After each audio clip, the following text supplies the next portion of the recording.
Works, the Honorable Julian Francis, other members of Cabinet, members of Parliament, Your Excellency the High Commissioner of South Africa, Wivela, Commissioner of Police, Mr. Colin John, other senior officers of the Royal St. Vincent and the Grenadines Police Force, senior public servants, specially invited guests, ladies and gentlemen, residents of Chauncey and South Leeward generally, and other surrounding areas, good afternoon. It is indeed a good afternoon here in St. Vincent and the Grenadines, even though it is a little humid and overcast. It is a wonderful day.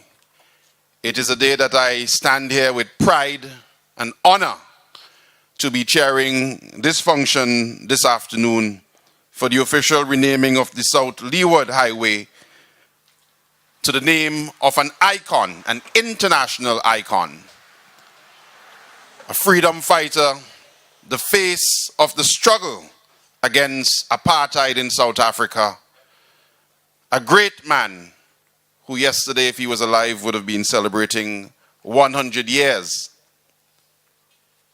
Indeed, it is a great honor for us in St. Vincent and the Grenadines to have the South Leeward Highway today to be officially renamed the Nelson Mandela Highway. And I think that deserves a round of applause.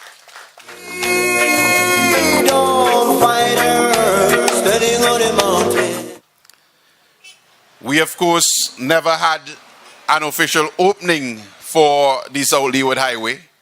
In fact, there are many big projects that this government has done that we have not had openings for. So I think today can also be seen as an opening of this massive project that cost over, I believe, $26 or so million and is a beautiful piece of work despite problems it may have had during the construction. And to tell you more about that and about the renaming and the road itself, a very hard-working man who's been here from hours ago. Please put your hands together and welcome the Honorable Senator Julian Francis, Minister of Transport and Works.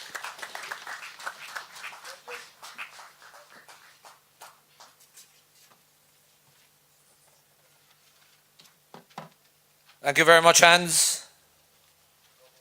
A pleasant afternoon to all. Honorable Prime Minister, Deputy Prime Minister, Honorable Ambassador, South Africa, other dignitaries, ministers of government, media, all invited guests, residents of Chauncey, Clare Valley, Kittels, who are hearing us, who may not be here yet because the sun is warm. It is typical of Vincentians, we don't come out in hot sun. But as the evening wears on, I'm sure we will see more persons here. My purpose basically is to refer to the road, the highway, presently called the South Leeward Highway, which stretches from Hospital Corner to Pembroke intersection at the gas station. From there on is Central Leeward Highway and then North Leeward Highway. And then you have the Windward Highway. We have just rehabilitated this right down to Leeward, just past the Straker Resource Center, at a cost of $26+ million. The works are not complete, so I'm not adding up the dollars and cents yet. The permanent secretary is here, and by the time we are finished, he will give me a total. I look at works, I don't look at money. There's an extra $8 million worth of works. We have done works before, and they have said that we have cost overrun. On this project, we can say, if I want to coin it, we had works on the run. No overrun on this one at all. In fact, we had surplus money from the money that we borrowed to be able to do and rehabilitate all the other byroads that we have been using during the construction period, including Chauncey to Clare Valley to Camden Park, Montrose, and I'm going to add the piece from Rillan Hill into Hope. There's small works left, bus stops to be built, and there is a burning issue between Gibson Corner and Hospital, where we have recurring potholes. Just last week, I had a very firm discussion with the consultants and suggested to them that if they couldn't find a solution to those potholes, that we will have to have CDB hold their monies until they find a solution or we find a new consultant. This piece of road is 5 miles long, just about, from Hospital Corner to Pembroke Gap. Just this morning on my way up, I rechecked it on my odometer, zeroed it at Pembroke gas station, and when I got to Hospital Corner, it was 4.99 miles. I drive an American vehicle, so it's registered not in kilometers, but miles. So this road, as Hans says, we have not had an official opening, but we are twinning this afternoon. And we can consider this the opening and the renaming of the South Leeward Highway to the Nelson Mandela Highway.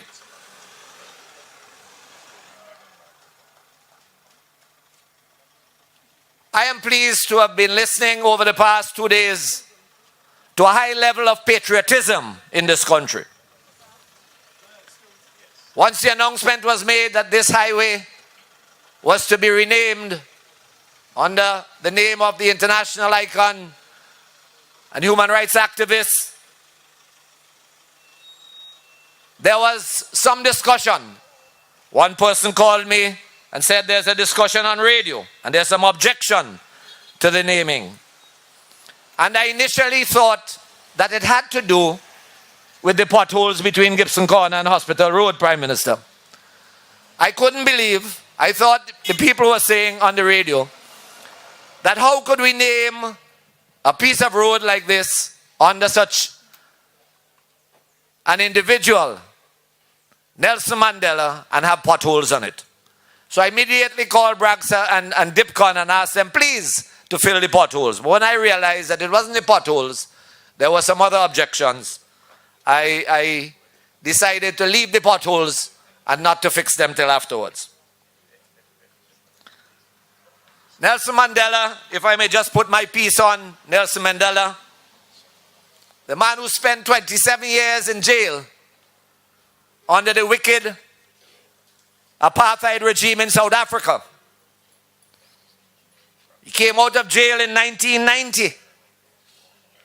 In fact, on the 11th of February 1990, and by May of 1994, he became the first elected black president of South Africa in 4 short years. He died on the 5th of December 2013 at the age 95. And yesterday, had he been alive, he would have been 100 years old. Some of the objections basically were saying that we should be renaming after locals and therefore the level of patriotism. I just want to refresh the memories of Vincentians, and I'm sure many have forgotten that the Central Leeward Highway is not really the Central Leeward Highway.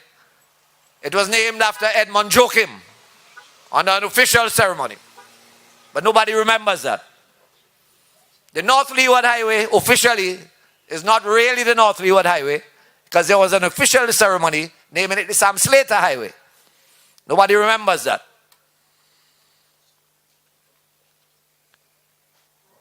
The road from Rabaka northwards is called the road above the river, but it is in fact Ivy Joshua Highway, an official function, and that was named. And this one happened so long ago, I don't think many persons remember, that the Windward Highway, and there is a plaque sitting opposite Saboto Caesar's grandfather's shop in Bayabu, where it was called the Ebenezer Highway. So there are lots of roads in this country that have been named after locals and local politicians. In addition to that, I believe that Sir Louis may give you a little insight as to how the Central Leeward Highway, if you're not going to talk the story, Sir Louis, I can speak it now. Okay. He was the elected member for Central Leeward and was not invited to the ceremony. But he was getting a ride up with one of the elected members on the day or so before the event. And they had plans to call it on the Harmonium.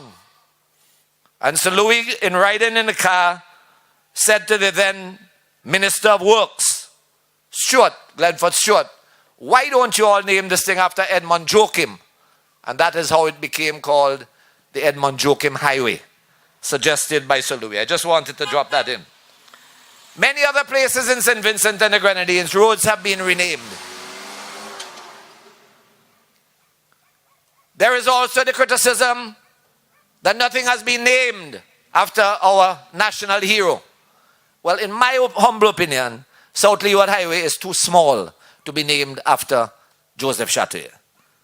And come 1st of August, there is going to be a massive event at Rabaka, national event, where we will be naming the Rabaka National Park after Joseph Chattoyer. 1st of August, Emancipation Day. This event of renaming the highway as Nelson Mandela Highway is not an isolated event in St. Vincent. Numerous places over the world are called and named after Nelson Mandela. I just want to give you an insight as to what those are.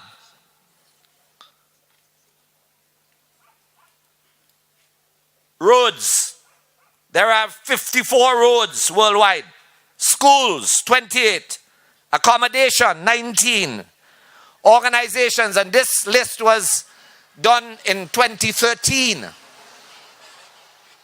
around the time just before he died. Parks, 11.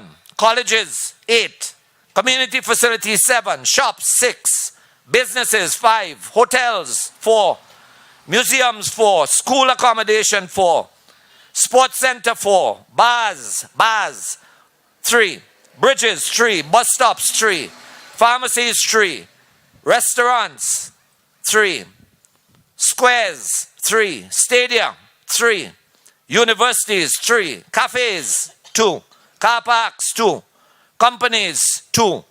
Hospitals, 2. Statues, 2. University accommodation, 2. Villages, 2. And others, 20.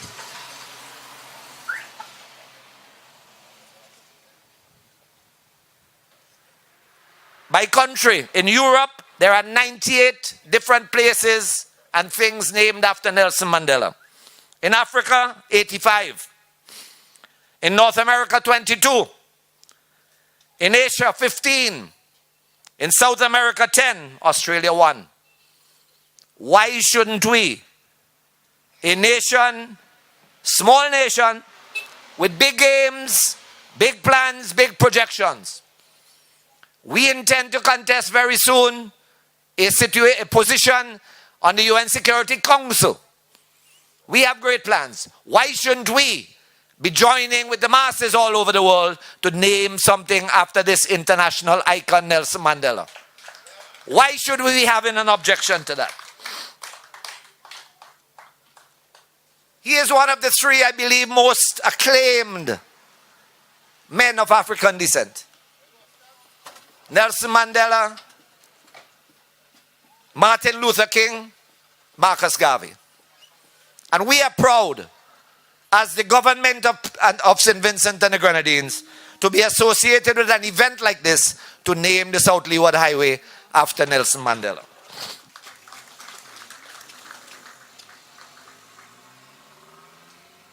We have just under 500 miles of paved roads in St. Vincent. Is there anything wrong with naming 5 of those miles under the name Nelson Mandela Highway? just about 1% of the mileage of paved roads, not all the roads, just paved roads. And through a community that is as progressive as Camden Park, Kittels, Chauncey, Number 8, Rillan Hill, Pembroke. Those are progressive communities. I see absolutely no reasons, and I see absolutely no reason why anyone should be objecting to this matter. I understand you want other things named after other persons, and we will get there in time. So I want to thank all of you who come out this afternoon to show your support and appreciation. And I trust following this ceremony that those naysayers would come around and say that we also join in. And we are happy in the presence of the Honorable Ambassador that we are proud to be part and to be recognizing such a great icon in St. Vincent and the Grenadines. I thank you. Nelson Mandela, Nelson Mandela, Nelson Mandela. And I want to thank you very much, Senator Francis, for that education, for that information that you gave us a while ago. I want to repeat one line from what Senator Francis said. In Europe, note, Europe, 98 places and things named after Nelson Mandela. Let that sink in. In Europe, 98. Throughout all the debate, which I did not take part in, whether on Facebook or radio or otherwise, I stayed out. But one song came to mind when I heard people asking what did Nelson Mandela contribute to St. Vincent and the Grenadines. I hope those who asked that question are going to listen to our next artist. He didn't sing the song, his brother did, but he's here to represent his brother today. It is one of my favorite. I consider it a classic, a song by one of our artists, Papi. And to do it today, Rastaman I, and on guitar, Geoff Venner. No man is free until all men are free everywhere.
Silence is golden, that's what they say. But look where we did today. Seems like we've been silent way too long. The wrong man rules our father's land, while the black man still trod upon. How can we remain mute while all this stupidness still going on? Well, I pray for my blood brothers, I pray for the oppressors, for no man should suffer just because of his color. So if you want justice and equal rights and peace the world over, then something must be done right now. Let's start free South Africa. So raise raise your voice, apartheid is wrong. Your moral support to make your brother strong. Don't depend on someone else when you help your brother, you help yourself. And those of us living over here who feel we're free and don't have to care, get this clear. No man is free until all men are free everywhere. Do you hear? No man is free until all men are free everywhere. Hey. Ba-ba-dum, ba-dum, ba-da-dum, da-ba-dum, da-ba-da-dum, ba-da-ba-dum, ba-dum, ba-dum, ba-dum, ba-dum, ba-dum, ba-da-dum, ba-da-dum, ba-dum, ba-dum, ba, do-da-dee-doo-doo, ba-dee-dee-ba-da, ba-dee-da, ba-da-dee-da, ba-dee-ba-ba-da-da-da-da. The world advances more every day. At least that's what they say. But it's over 400 years since Africa has been this way. Many were dragged away in chains. They branded us, they changed our names. Many lives were lost and liberties, but our true roots remain the same. So remember your history and how we survived the journey. But the struggle ain't gonna stop until all men are free. So if you want equal rights and true unity and peace the world over, then we gotta do something now. So let's start with South Africa. Everybody raise your voice, apartheid is wrong. Your moral support can make your brother strong. Don't depend on someone else when you help your brother, you help yourself. Those of us living over here who feel we're free and don't have to care, get this clear. No man is free until all men are free everywhere. Do you hear? No man is free until all men are free everywhere. Yeah. Ba-ba-dum, ba-da-ba-dee-bum, ba-ba-dum, ba-da-da-dee-dum. Ba-ba-da-ba-dum, ba-dum, ba-da-da, ba-ba-da-ba-dum, ba-dum, ba-da-ba, ba-ba-doo-da, ba-ba-dee-da, ba-do-bum, ba-da-dum, ba-dee-ba-da-da, beep-da-da, ba-da-da-da, ba-dee-ba-ba-da, ba-ba-da, ba-dee-ba-ba-da-da. Hey, what they say? They say two wrongs don't make a right.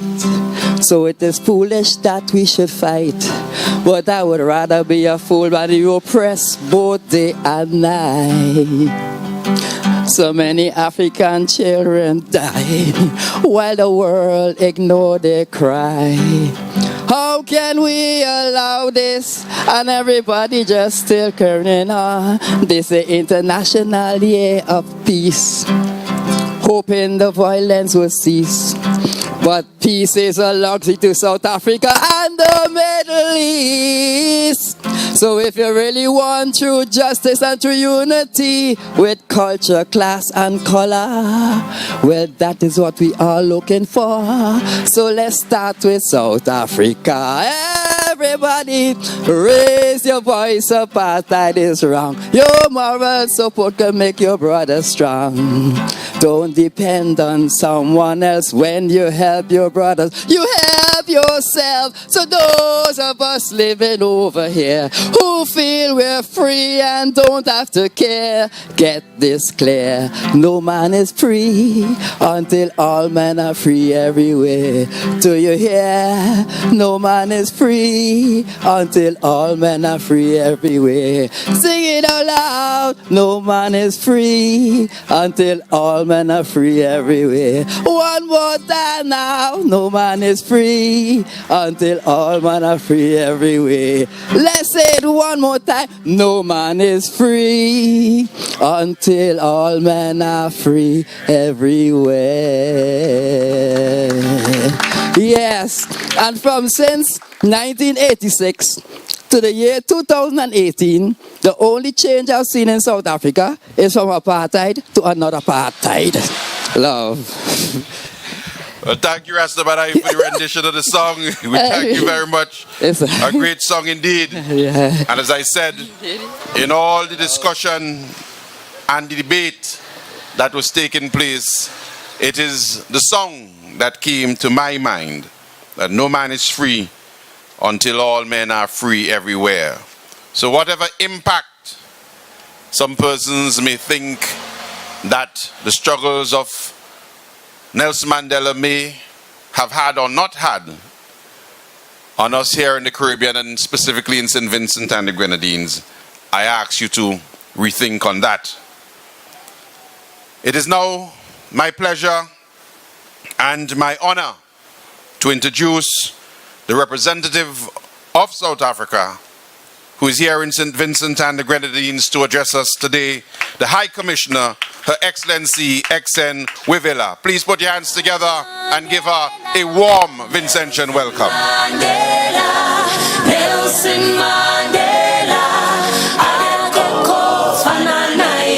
Nelson Mandela, Nelson Mandela, Nelson Mandela, ayo otananaye, Ageko Fananaye, ageko fananaye, Ageko Fananaye, ageko amandla, Nelson amandla. You're saying away to amandla, away to amandla. Wonderful, wonderful. Mr. Chairperson, the Honorable Press Secretary, Mr. King, thank you for the honor. The Honorable Prime Minister, Prime Minister Gonzalez, my beloved Foreign Minister, Minister Sestrika, all cabinet ministers, all community leaders present here today, my fellow diplomats, ladies and gentlemen. I don't know where to start. It's been a very, very exciting week. I'm here on behalf of the South African people, on behalf of the South African government, and the honor fell on me to be in SPG today, in this month of July, to come and receive the honor that has been bestowed on our heroine, on our icon, whom we don't own. Nelson Mandela belongs to the world. Nelson Mandela belongs to the world.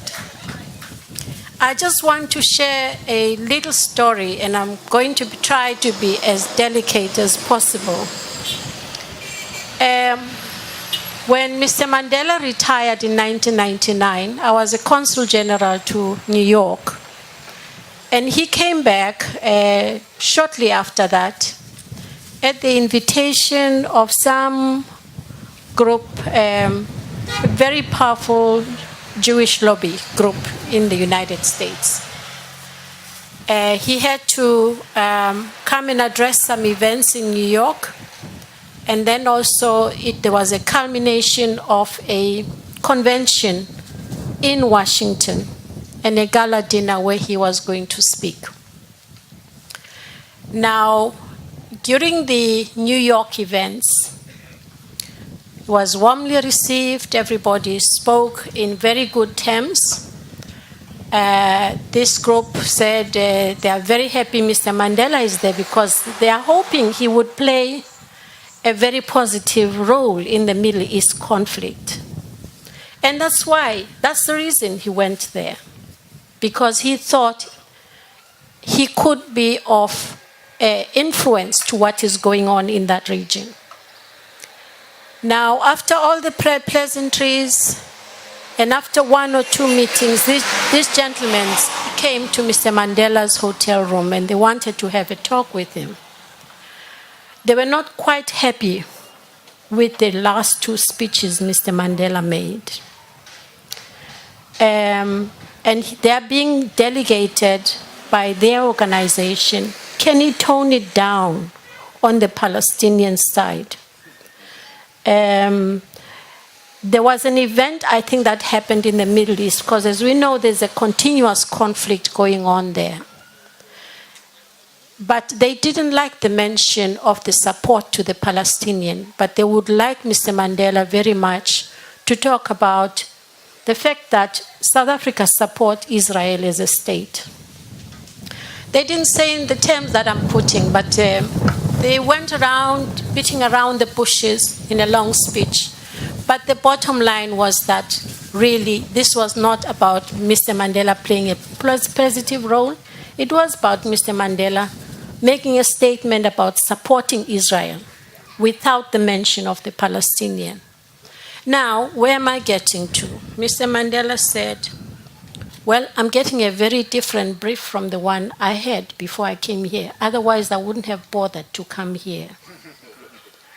And these gentlemen were insistent. And he said that, well, this is what I came here to do. I intend on doing it. I intend on standing up for Middle East peace and for the Palestinians to get justice. And now they said, well, you see, you remember that donation you get for the Nelson Mandela's Children's Fund? Again, not in those crude words that I'm putting out here. But basically, these gentlemen were saying, well, we gave you so much, but now you are going to denounce us. And Mr. Mandela, he's very calm. He called one of the officials who were with him, traveling with him, and he said, so-and-so, can you please make sure that when we get back home, we return the donation that these gentlemen gave to the foundation? Can you also bring those gifts that I received in the last 1-2 days? And please let the gentlemen have them. Thank you very much. If I cannot come here and do what you asked me to do, my role is about reconciliation. It's about peace building. It's about people finding themselves and finding solutions to problems. If that's not what I'm here to do, I'm returning back to South Africa tomorrow. And that's exactly what he did. Now, I'm telling this story because there are sometimes people who come out. It's a new trend that is really, I'm not sure whether it's going to pick up pace. I hope it doesn't. People saying Mr. Mandela is a sellout. It's a narrative that is growing out there, not only outside of South Africa, not in South Africa alone, but it's an international trend. Where it is going, I'm very interested to see how far it's going. But I want to say to the people of SVG, never lose focus on what Mr. Mandela was about. Mr. Mandela was about reconciliation, was about peace building. The South African Constitution is very big on that. We have got a wonderful constitution because we were led by a man of principle. The song you heard, you said, the job is not done until all people are free all over the world. And that is the mission today. There are people who are trying to rubbish the legacy. Maybe they want to usurp it from themselves. They want to put themselves as the new alternative Mandelas of today. And I don't think they're doing it very well. Ladies and gentlemen, again, I just wanted to thank the government and the people of St. Vincent and the Grenadines for the honor that has been bestowed on Madiba. I hope, I always think that, when we name places, this is not about simply remembering Madiba. It's about embedding the history in our mind. and to embed history for generations to come. For your children and my children and great-great-great-great-grandchildren to remember who Nelson Mandela was. When they say we're going up the Nelson Mandela Highway, and the kids would ask, by the way, who is Nelson Mandela?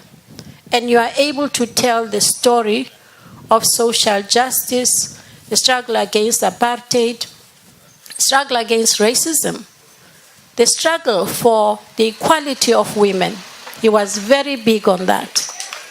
The struggle for cultural rights and the rights and freedoms of all people, particularly human rights, all human rights that human beings are entitled to.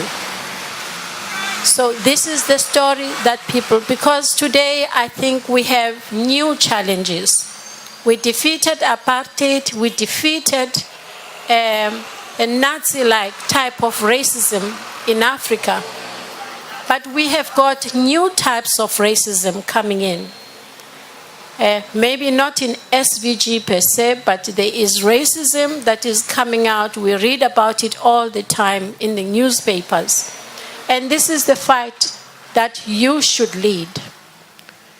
Mandela has done his job, and he is resting in peace, and may his soul continue to rest in peace.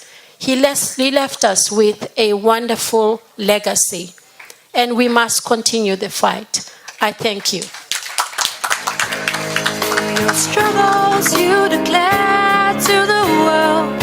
I was born free. I was born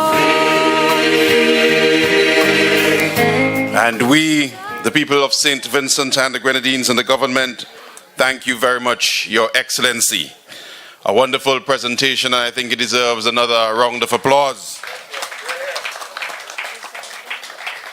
At this time, we are going to have another musical interlude, this time instrumental. We're going to have the youngsters doing music on the steel pan. I just want to, while they set up, give you a little story. You heard the cry, I believe it's Mandela. And I wanted to name my last daughter that, Isis Mandela. But my ex-wife said at the time, you don't give them children too much of African name.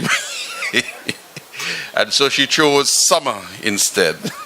But I just want to say that certainly I am someone who followed the struggles of the people of South Africa, followed the struggles of Nelson Mandela, which is why it is hard for me to comprehend why there is even any debate as to his worthiness in having this highway, the South Leeward Highway, renamed after him. And I think the High Commissioner certainly did a fantastic job in laying out some of the legacy of Nelson Mandela. Please put your hands together now for the panelists as they give you their performance at this time.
Thank you very much.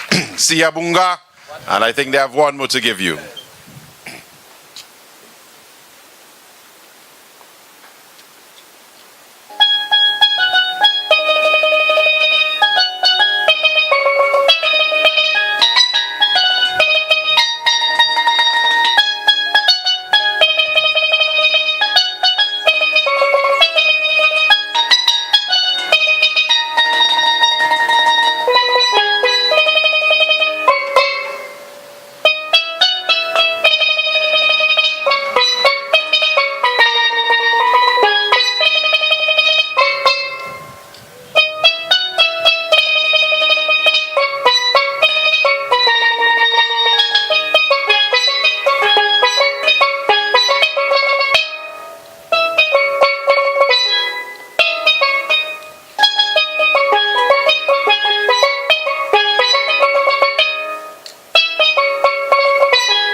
This is the year for love. Voice out of Trinidad and Tobago. Give you a round of applause once again for the steel pan players. Of course, this is the year for Nelson Mandela as well. And this is the week that we celebrate his birth here in St. Vincent and the Grenadines, and part of that week is why we are here today, to honor him and to name this highway after him. And to address us next is the man whose ministry has taken lead responsibility in all of this. He is doing an excellent job as our Minister of Foreign Affairs. Please put your hands together and welcome our Deputy Prime Minister, the Honorable Sir Louis Straker.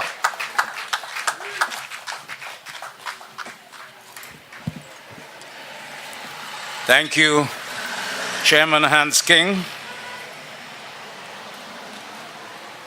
Honorable Prime Minister, Dr. Ralph Gonsalves, my colleagues, members of the Cabinet and members of Parliament, distinguished High Commissioner from the Republic of South Africa,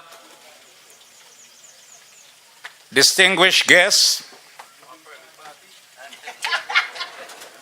residents of this community, and let me mention in particular one of the most senior citizens of this community, Ms. Jermaine Stevens, former head teacher and the adopted mother of the former parliamentary representative for this area, Dr. Douglas Slater.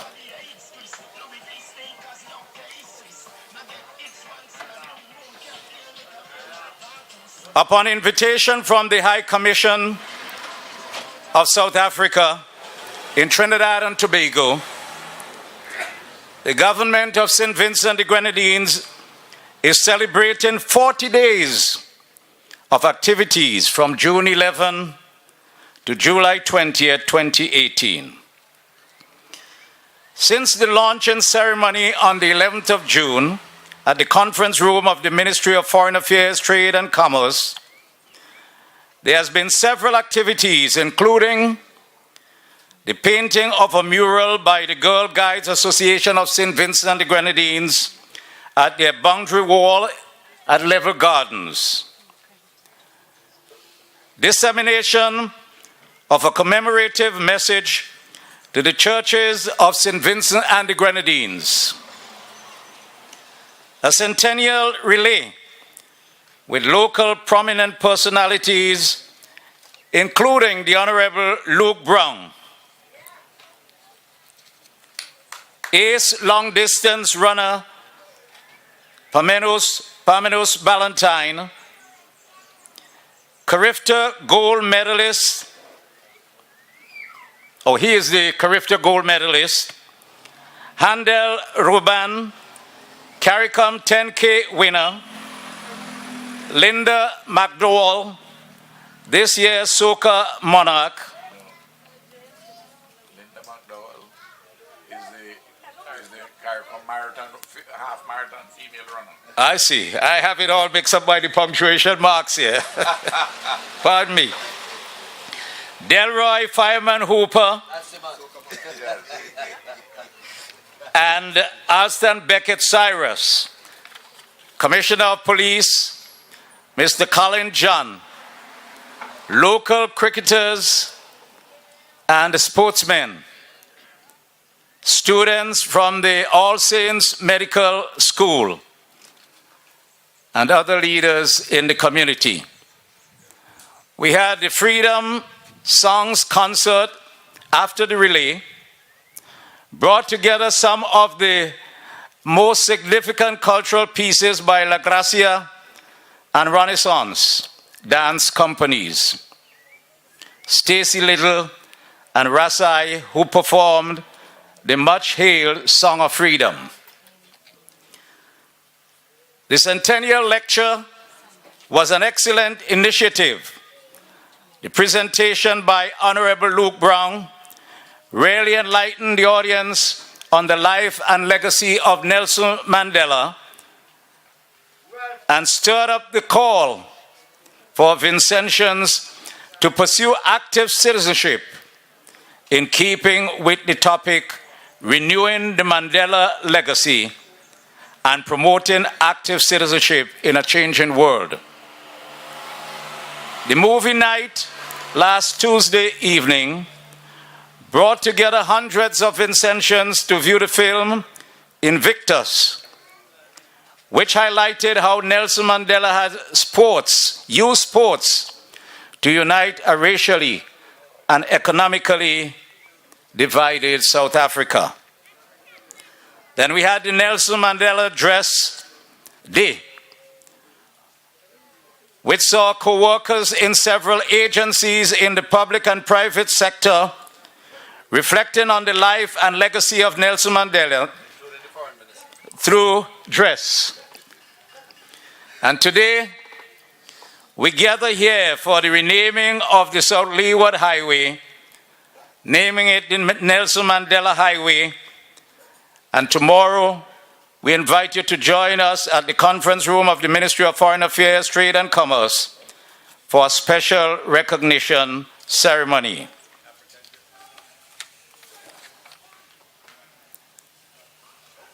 The United Nations declared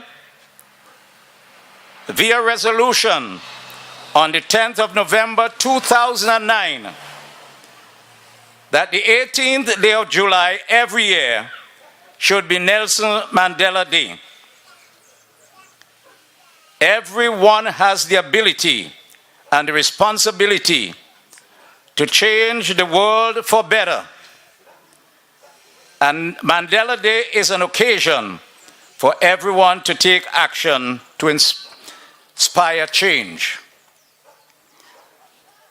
The following reasons provide the significance and rationale for the renaming of the highway. The persons who commute on this highway will be reminded continually of the life and legacy of Nelson Mandela and their call to active citizenship. It is a reminder to all of us that the freedom struggle was not a short struggle, but it was an enduring one, and the journey to freedom and social justice continues. And our eyes should always be fixed on what is before us.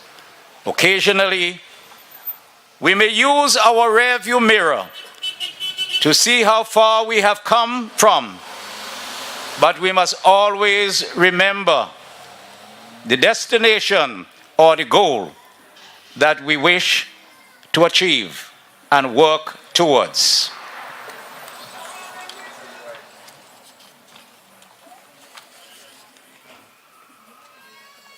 It is not only in South Africa that places are named after Nelson Mandela. There are numerous streets, bridges, buildings, statues, monuments around the world honoring him. In Italy, the province of Rome, northeast of the Italian capital, there is the municipality named Mandela.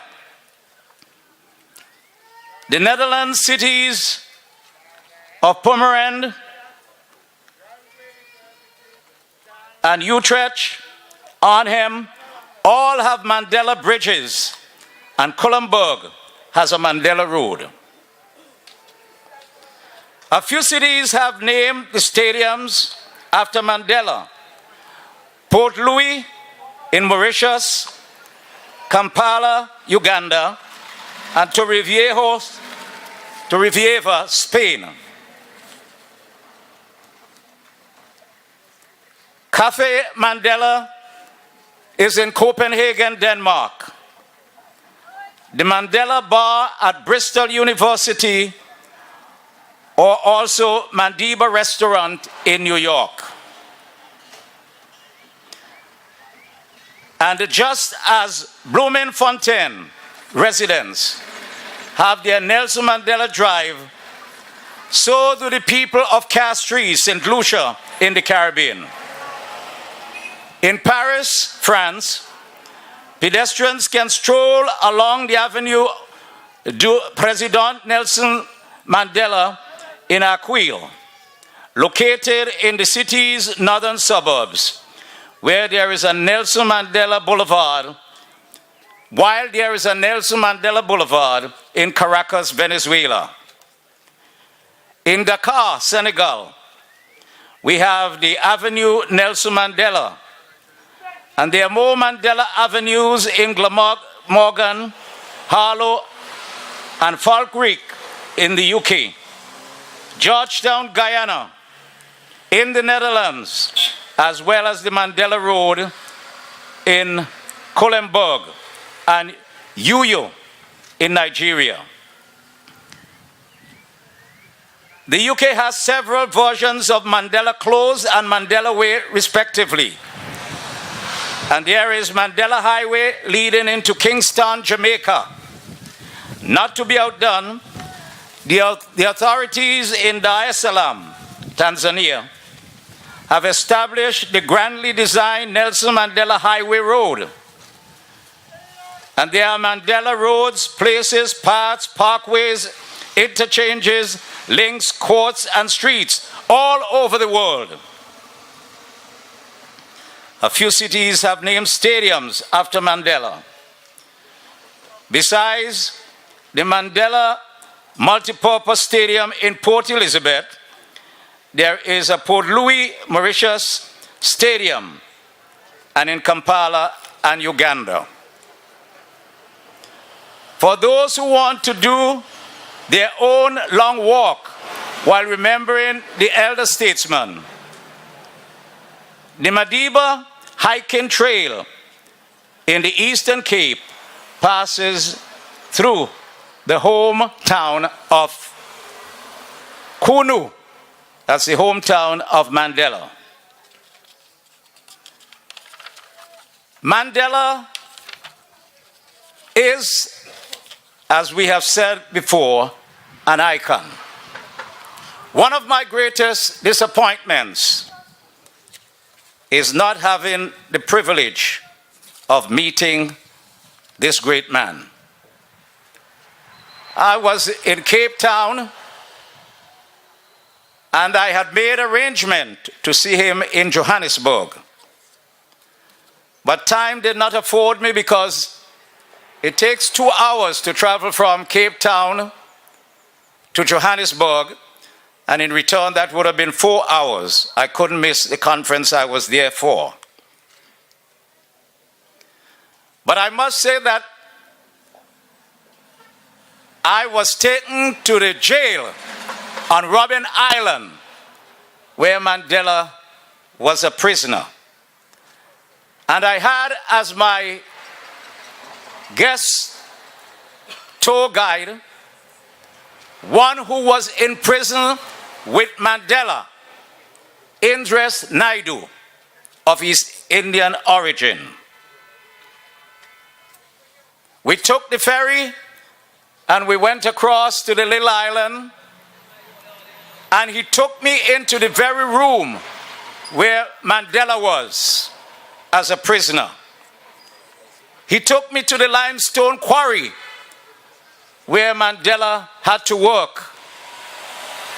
He showed me how they communicated in prison by certain knocks from one cell to the other. And I stood in amazement as I looked at what the man had to endure and listened to the stories. Not only the bad treatment of Mandela, but those who were there with him. He gave me a story that one of the prisoners was placed in a hole that he had to dig. And they closed up the hole with the dirt, just leaving his head out.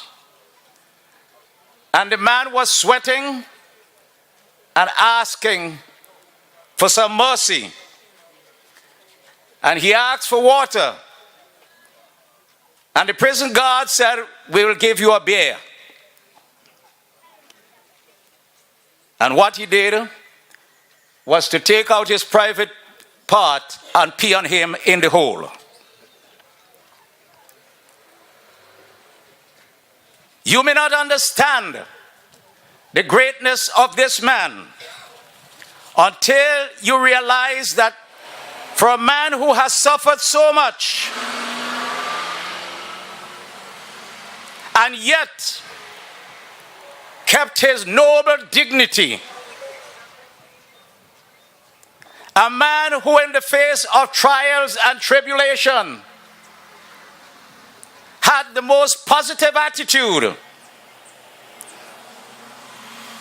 He was a visionary and could see the big picture. He had remarkable endurance and fortitude. He was patient, courageous, and strong. He was full of hope, not hate. And he was a man of peace. He had an unconquerable faith in the triumph of good over evil. The humility to walk with kings and not lose his common touch. He had a spirit of forgiveness to reach out a hand of reconciliation to those who abused, harassed, tortured, and imprisoned him in order to build a new society based on new principles of love and brotherliness, democracy, the rule of law, and the promotion of humanity. This, I say, was a man of faith. And as we read in the book of Hebrews, faith is the substance of things hoped for, the evidence of things not seen. In his mind's eye, he saw a South Africa that one day would enjoy freedom and human dignity. And he looked forward to that day. Many who had gone to prison with him, many had gone to the great beyond. But there are many who lived to ripe old age and were able to serve in the government with him. We cannot think of Mandela without thinking of the most senior member of the spear of the nation, Walter Sisulu, and all those who have made their great contribution. Let those who begrudge naming this little sliver of road consider the man, the inspiration that he has brought around the world to thousands of people. If you were to ask me for the most influential black man as a model for my son, I would say Nelson Mandela.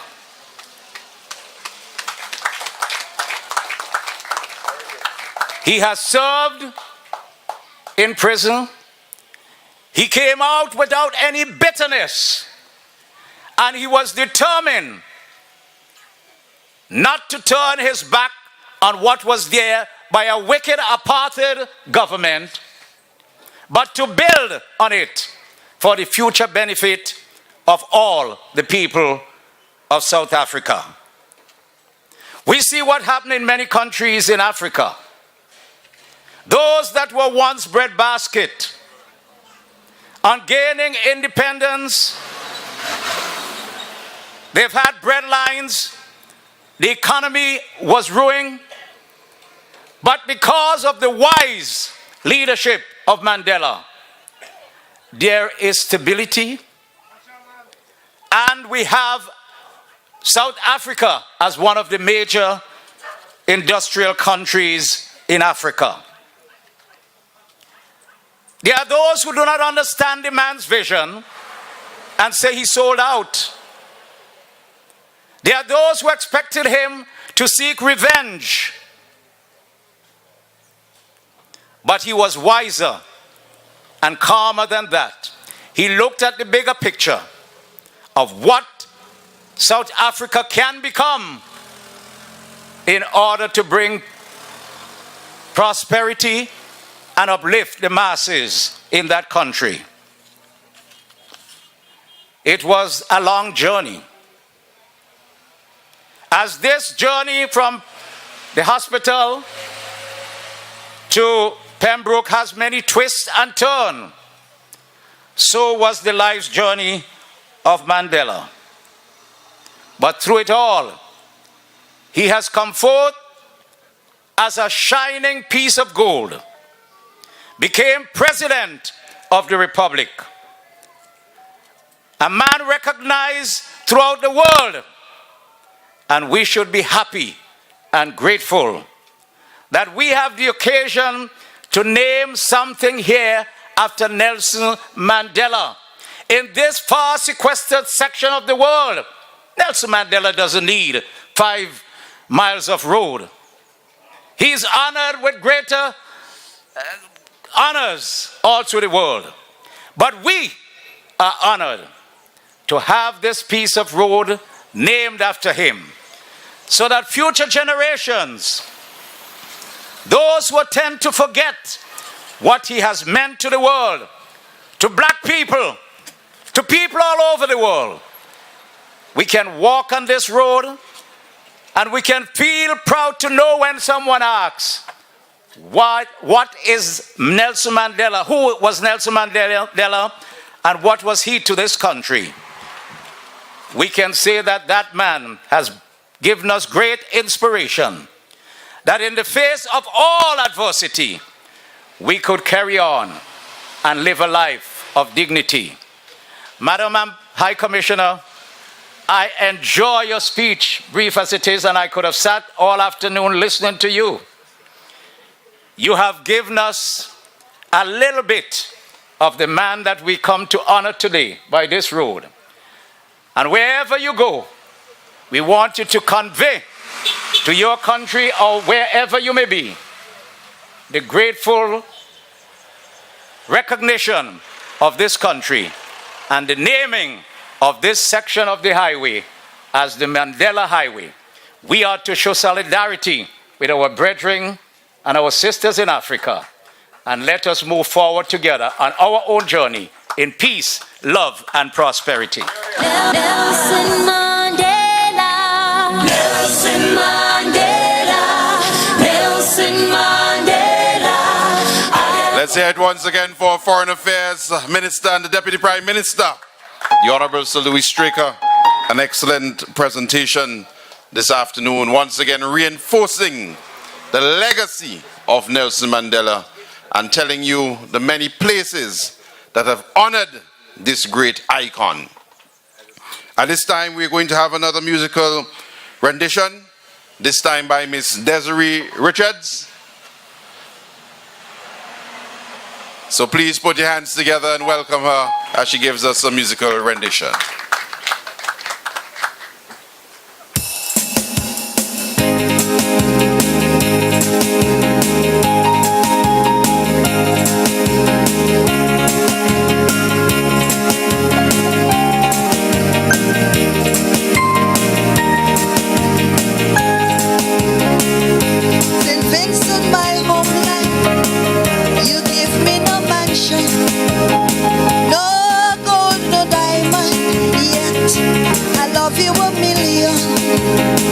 For the things that you have to offer, all the heart's desire, lovely beach, tropical breeze, always there within my reach.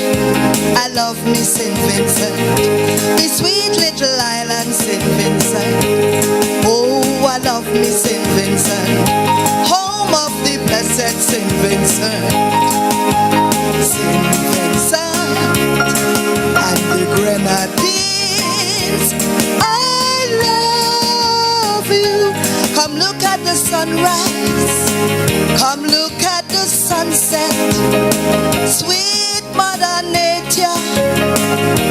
such beauty, such splendor. Can live my life without fear. Freedom to go anywhere. You got love and you got peace. From Lasso Fred to the Grenadines. Oh, I love me St. Vincent, me sweet little island St. Vincent. Yes, I love me St. Vincent. Oh, the home of the blessed St. Vincent. St. Vincent, the Grenadines. I love you. God's song me inspired our team to give honor to world-renowned figure called Nelson Mandela.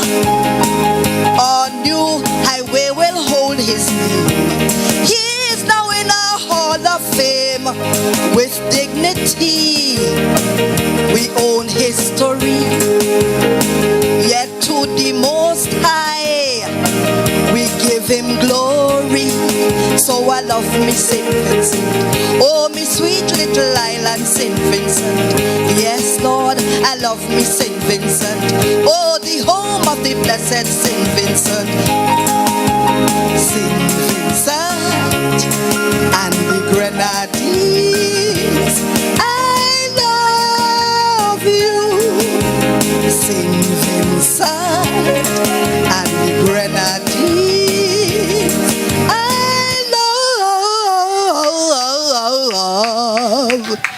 You.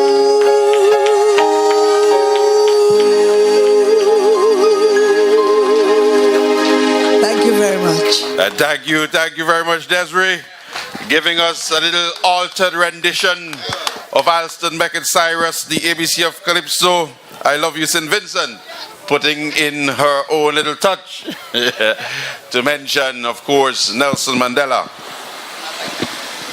Leadership is important.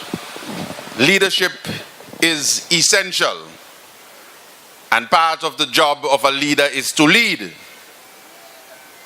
Even in the midst of noises. And it is important at times for a leader to listen. But it is also important for a leader to take decisions and lead when he knows his decisions are right. In St. Vincent and the Grenadines, we are lucky to have such a leader that has been leading us for the last 17 plus years. And I want you to put your hands together for strong leadership and our Prime Minister, Dr. the Honorable Ralphie Gonsalves, who I am sure will give you a speech to remember this afternoon. There's a will, there's a way. Though the way that may seem it right unto you dismay.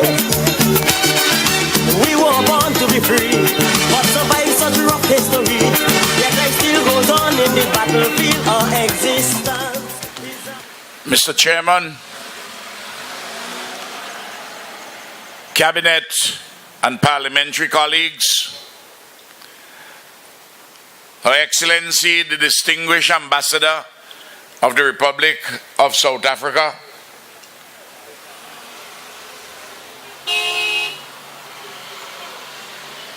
distinguished public servants,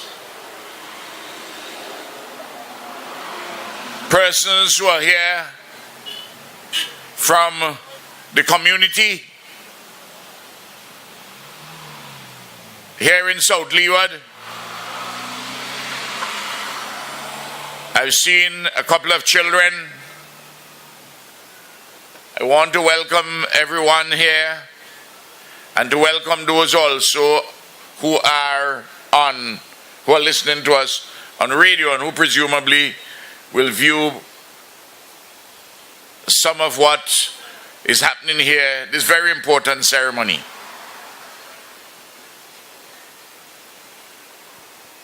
I want,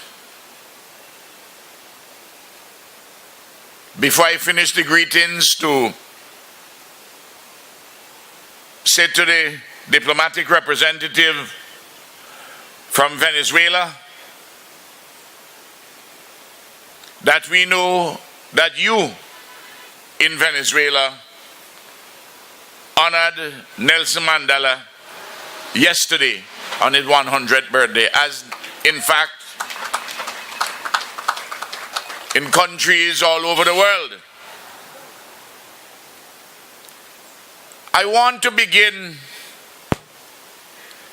before speaking of Mandela and the significance of this ceremony, to set the context, the backdrop, the setting as to where we are as a nation, where we have been, the journey we have traveled, and the significance of Nelson Mandela to St. Vincent and the Grenadines.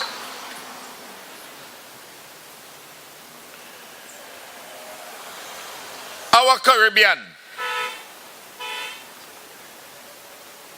is the first genuinely global society, global civilization that has been fashioned in human history. We are a region and we are a nation, St. Vincent and the Grenadines, where we have indigenous peoples. The Kalinago, the Garifuna, the Amerindian, of one ethnic description or the other. We have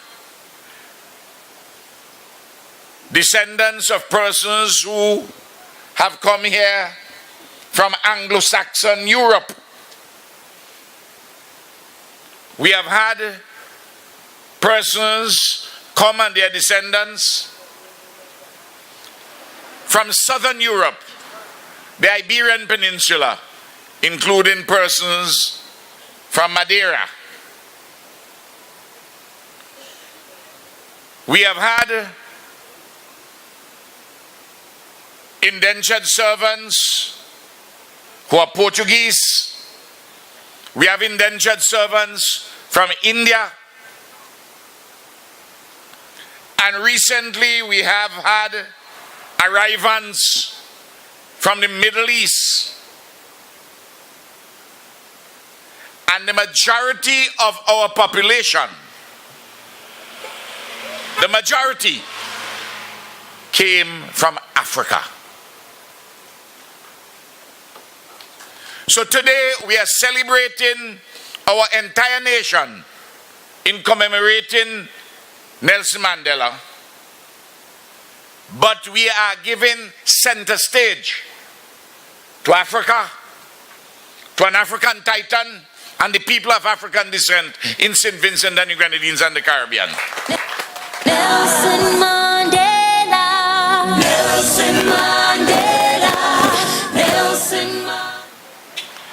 Between 1764 and 1807, the time of the relevant period of the slave trade in this country, after Britain assumed suzerainty in 1763. In that period, from 1764 to 1807, over 66,000 Africans were forcibly put on vessels in West Africa. In that period, some 55,000 were landed.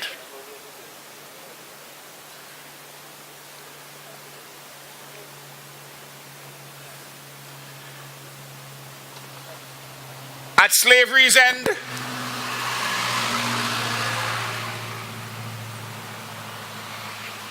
in 1838, we had about 22,000 persons of African descent. And through the fever of history, including the action of biology,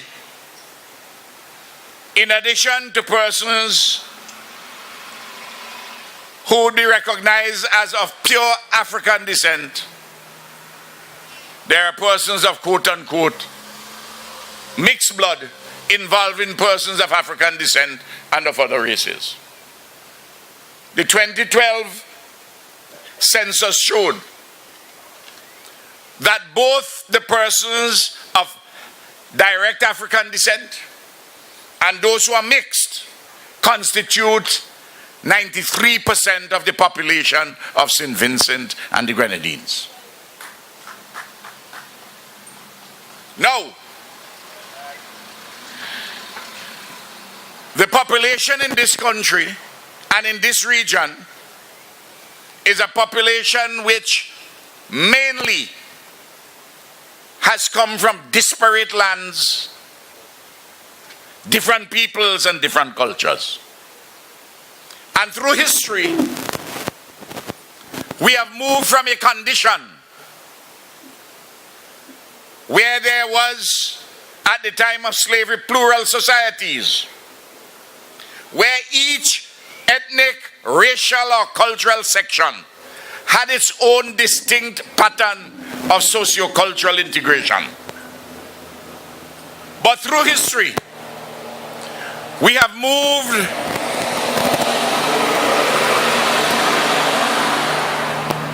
from a situation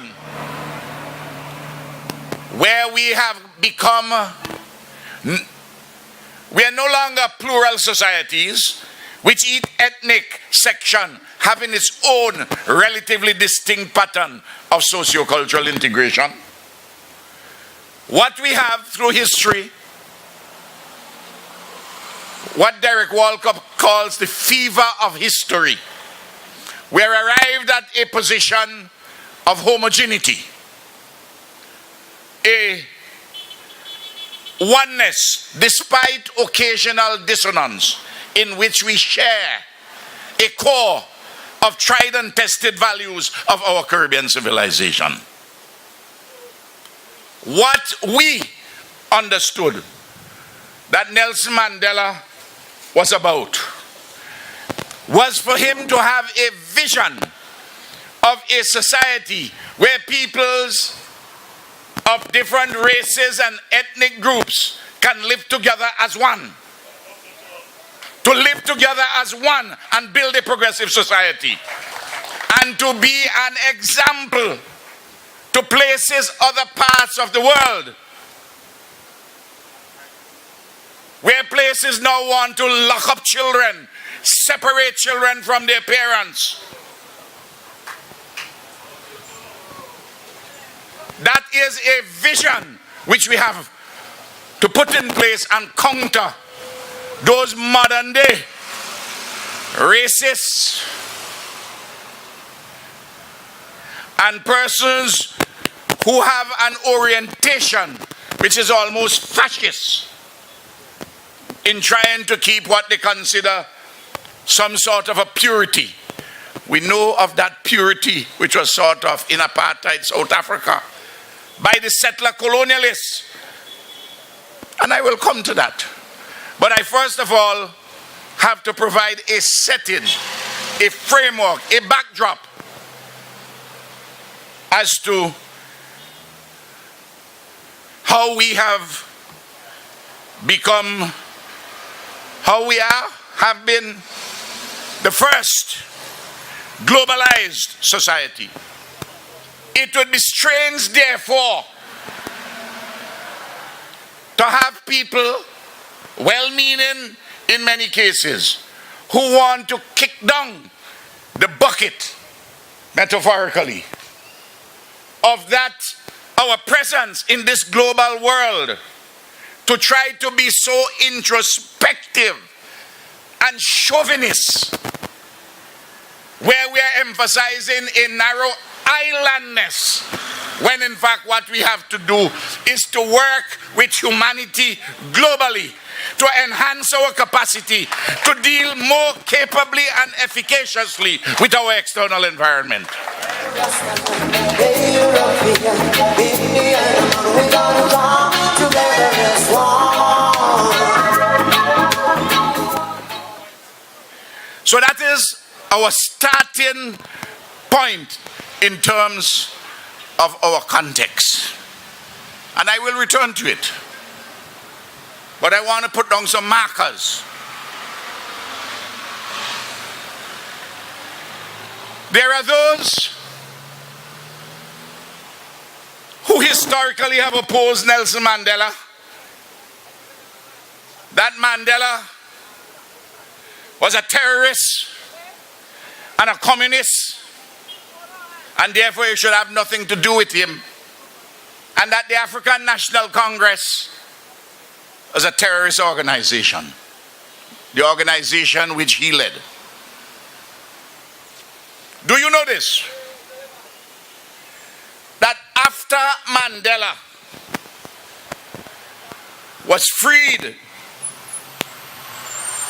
in 1990,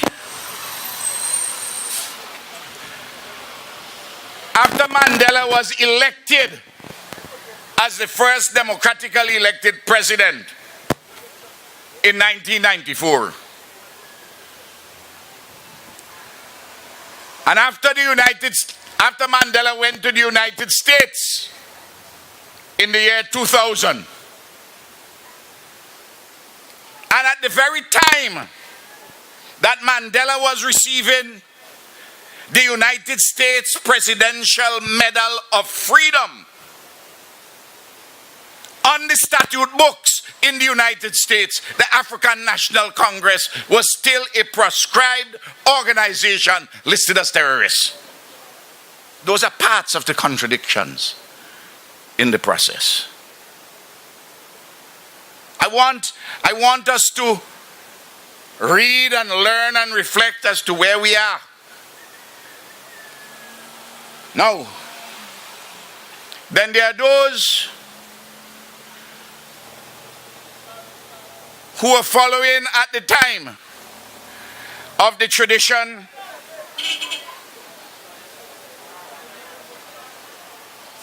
of the apartheid rulers. What did they say? Margaret Thatcher and Ronald Reagan, the Prime Minister and President of the United States, respectively, said, well, we must not have anything to do with Mandela. We must have nothing to do with the African National Congress. They are terrorists, they are racists, they are communists. What we should do is to have constructive engagement with racist South Africa. That's what they said. Constructive engagement. And while that was happening, working people all over the world and people of goodwill were holding up the banner of the African National Congress. And countries all over the world who are not talking about constructive engagement with the evil of apartheid. Countries like Cuba and Libya and the Soviet Union and Algeria and Ethiopia. A lot of people don't know that Mandela went before he was elected. In fact, in 1960-61, when he went on the African tour, he went to Ethiopia. He had a meeting there. He met the Emperor Haile Selassie Rastafari, one of the great African leaders of the 20th century.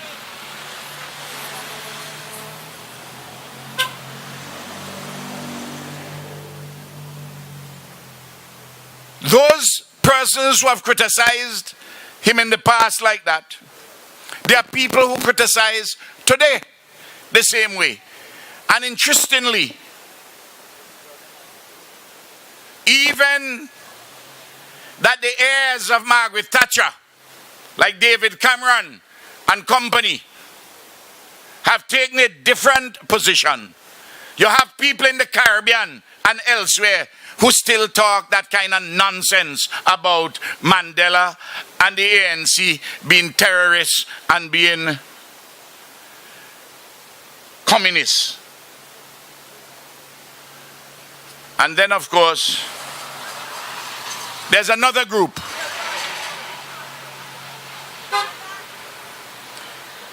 A group which very often is holier than thou.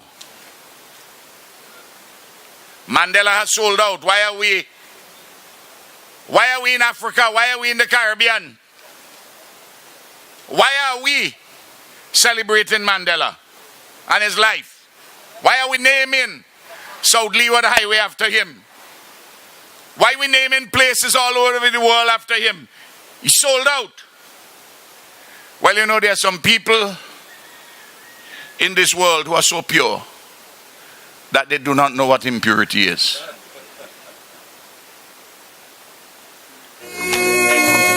Don't fight her, standing on a mountain.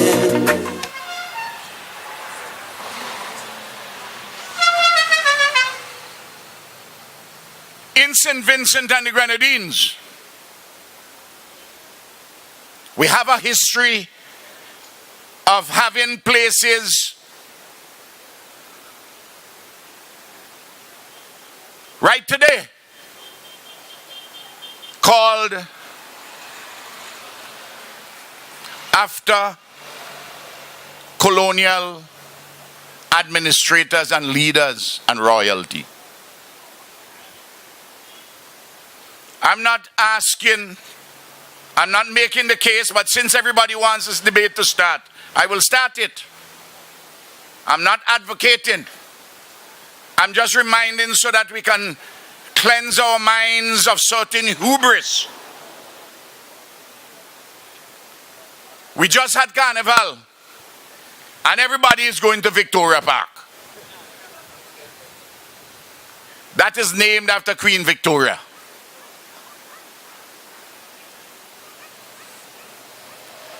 Queen Victoria, Queen of England,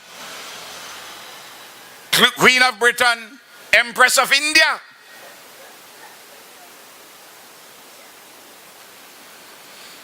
We have a tongue in Bequia called Port Elizabeth, called when Her Majesty the Queen arrived here as a princess. Remember, I am not calling for the names to be changed. Other persons may call. I'm not doing that. I'm not doing that. I am just speaking as to where we are. There is a lady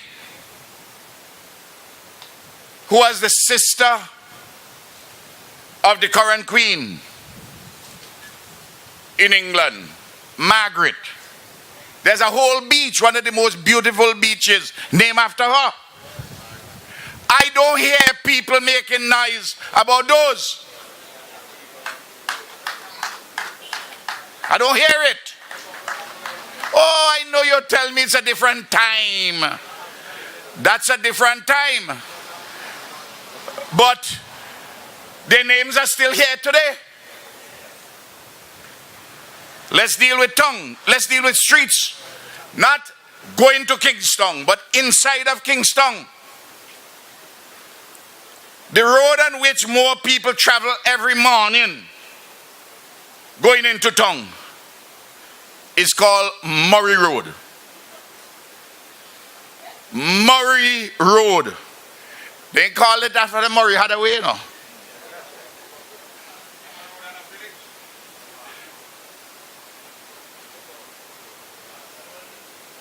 I didn't hear what the brethren say. It's all right. Well, hear this now, brethren. Let me say you one time here. You can go to Ethiopia anytime you want. You don't need a visa. This government made that happen. All you do, buy your ticket and go Ethiopia. You don't need me to write a letter for you to go to the embassy. No, you can't switch the discussion. You tell me you want repatriation. I'm telling you that all you have to do is buy your ticket. You don't have to come by Ralph to write a letter to go to the embassy. You can just buy a ticket and go to Addis Ababa anytime you want to go. God bless. And it's a good thing that we can do that. Now,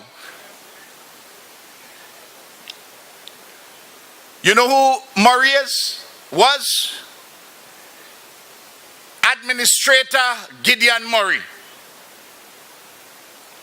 I know one of the writers of the creative imagination in the Caribbean. In one of his books, spoke about whom they sent to be administrators and colonial governors, many of them into these parts. They spoke about them as being of very low quality. I have nothing against bicycle repairmen, but some of them were not much above bicycle repairmen. Gideon Murray came out here.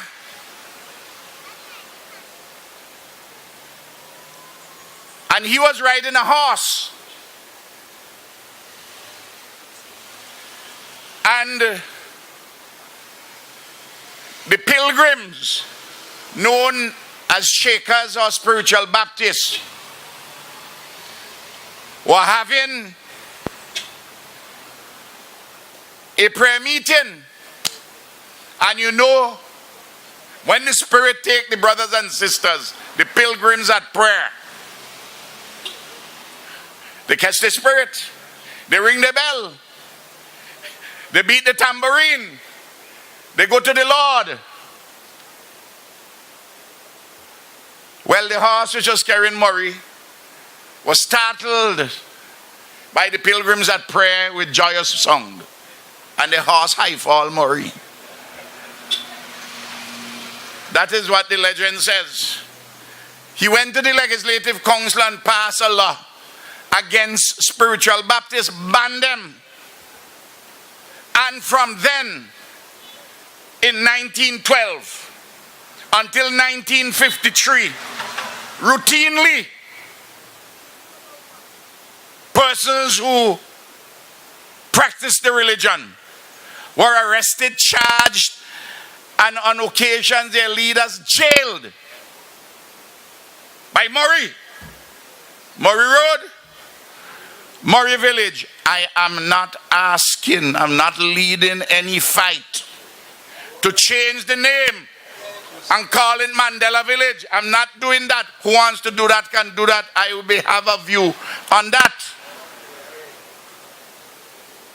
We are educating now, we are talking. You hear me?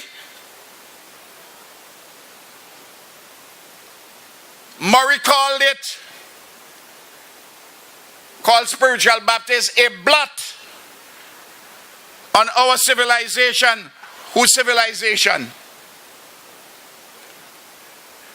The Anglican Church then had about 80% of the persons, because it was an established religion, the established religion. Everybody wanted to join it. Church of England. Again, I'm not saying anything against the Anglican Church. Good people. But in the period of freedom, the Anglicans now have 14% of the population and the spiritual Baptists 10%. I am speaking about what persons did. A blot on civilization. He doesn't understand that the spiritual Baptist religion was Christian religious content with African forms and some borrowing and adaptation from the Anglicans and the Catholics and the Methodists themselves. In the way in which we have fusion and integration of many things, and we bring about a whole. That wholeness which Mandela himself was talking about. You know, it was not until 1962, 50 years later, that the ban against the spiritual baptism was legally removed in the parliament. But 1953, there was a court case. And after 53, a very important one, the colonial authorities stopped prosecuting and persecuting. There are people, I am saying to you, from Kittels and from Chauncey, who are arrested because of Murray law. And you want to tell me we mustn't come to Kittels? We mustn't come to Chauncey to open a road named after Mandela? Eh? No. I'm in Tongue. I'm going into Tongue, you know. I deal with the entrance to Tongue. Anybody here knows Higginson, Sharp, Grenville and Melville? They're all English people, you know. And Bedford. Eh? You hear me? At least, and McCoy not, at least Grenville and Sharp were among the quote-unquote emancipators at the time of William Wilberforce. But the others, shouldn't we have a conversation and inquire about them?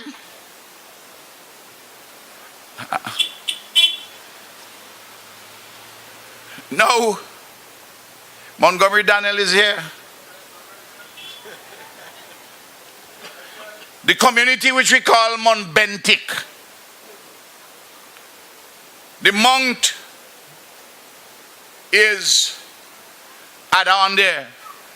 But Bentic was a colonial administrator, and subsequently one of his family owned plenty land up there. And Bronxtown,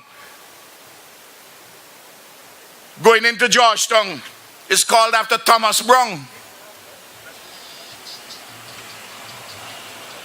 You know who Thomas Brown was? Thomas Brown fought for the British in the United States of America. He was a colonel. And he was given 6,000 acres of land. They didn't give him land in London, Manchester, or Southampton. They gave him land here. In fact, English people here quarrel, say get too much land. They cut it down and give him 1,640 acres. That's Grand Sable Estate.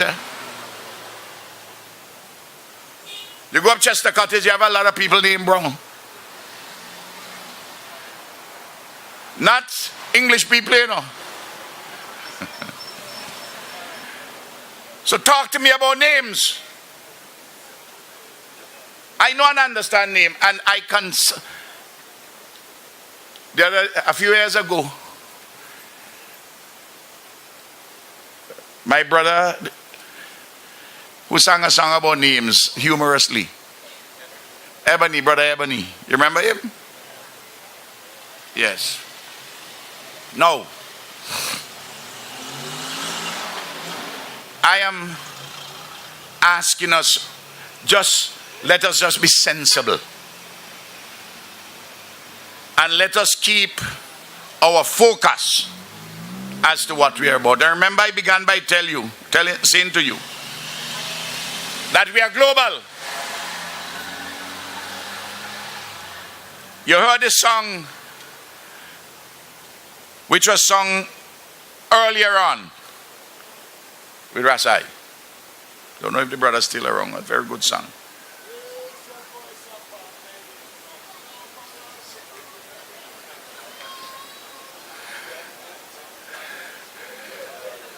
Yes. My brother, yes, you know it. You listening, you know it, my brother.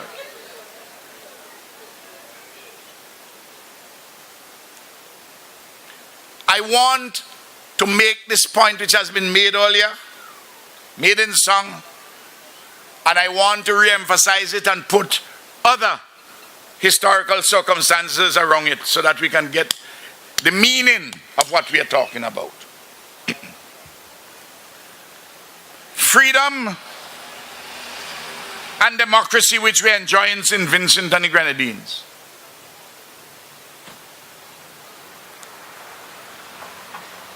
Depends on us. But from the early days, our attainment of freedom after the conquest and settlement by Europeans, when they took away freedom of the Kalinago and the Garifuna, the receipt of the freedom, the consolidation and extension of it, and democracy can never be isolated from what is happening in other parts of the world. In Haiti, they don't teach it in the history books, at least not those when I was going to school. I don't know how much they teach it now. The Haitian Revolution, led by Toussaint Louverture, is the first and only successful slave revolution in the history of the world. You have had slave rebellions, slave history, successful revolution, slave revolution, establish a state, Haiti. You know whom they defeated? They defeated the French colonialists, they defeated the British, and they defeated the Spanish. You're asking, who are they? Toussaint was 40-something years old, a house slave as he was called.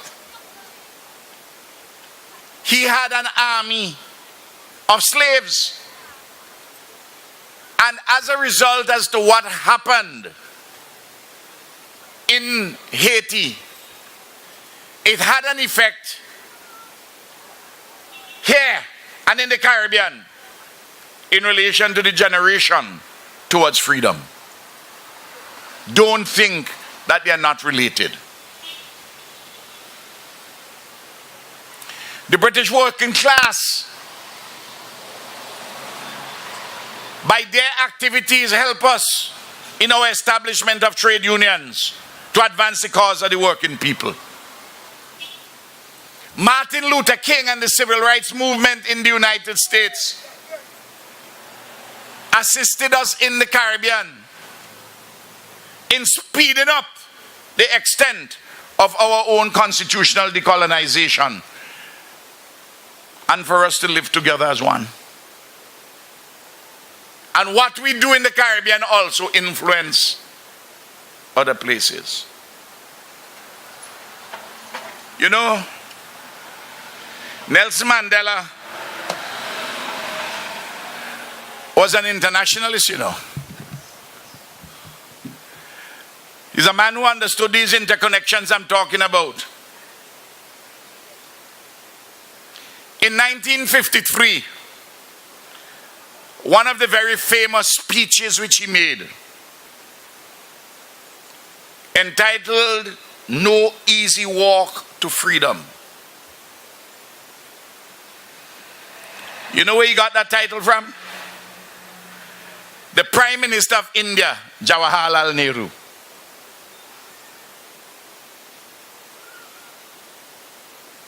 Gandhi,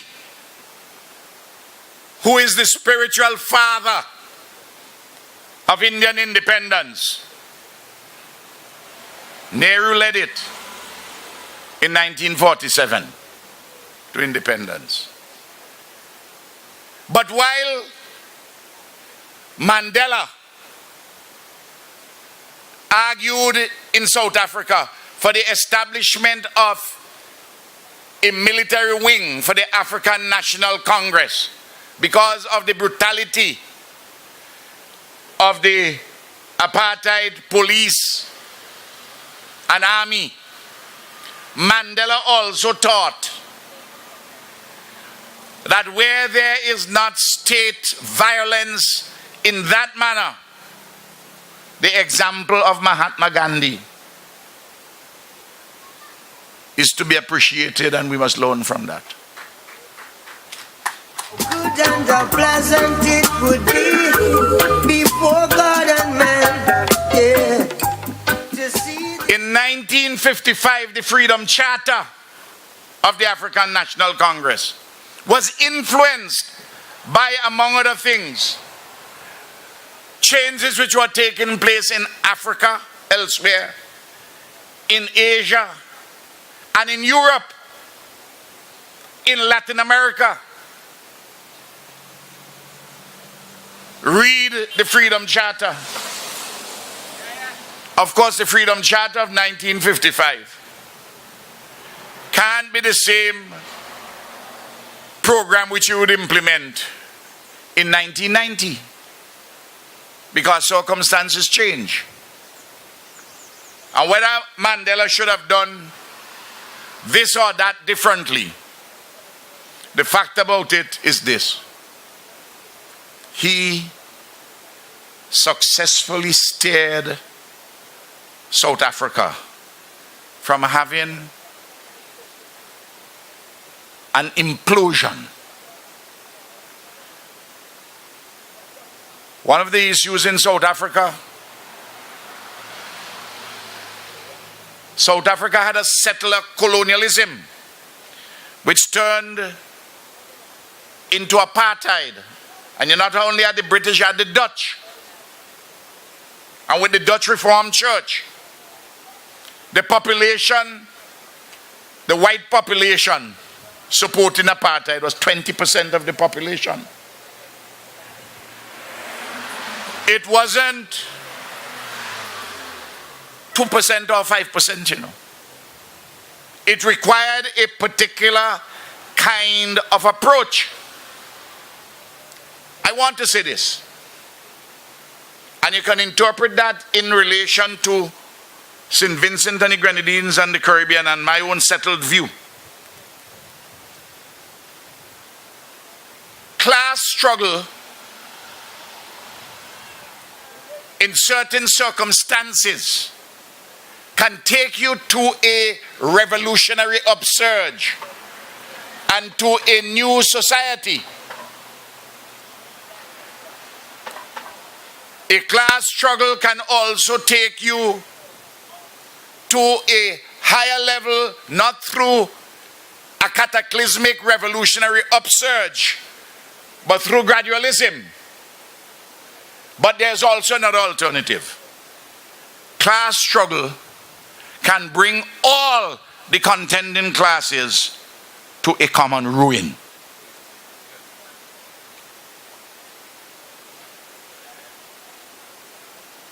And when you mix it, the class struggle, with either ethnic identification or whether it is sections of the population motivated by race, it can very easily bring all